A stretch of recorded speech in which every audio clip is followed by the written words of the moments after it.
Today, we will guide you on how to correctly remove the bins and freezer door of your Whirlpool French Door refrigerator. Here are the steps you need to follow. Loosen the screw mounts of the freezer door.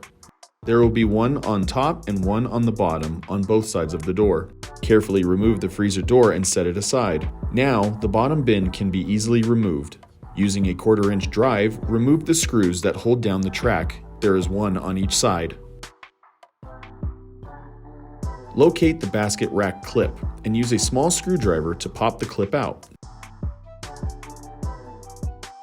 This will now free the basket from the track, and you can then remove the top basket. When putting the top basket back, realign it with the track. Next, press down on the 2 rack clips locking the top bin in the track.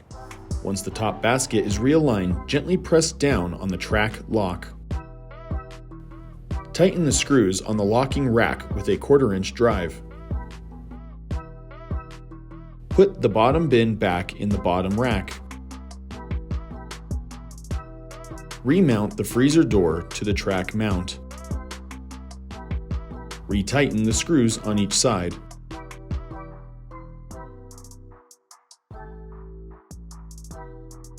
Follow these steps carefully and you can properly remove the bins and freezer door of your Whirlpool French Door refrigerator.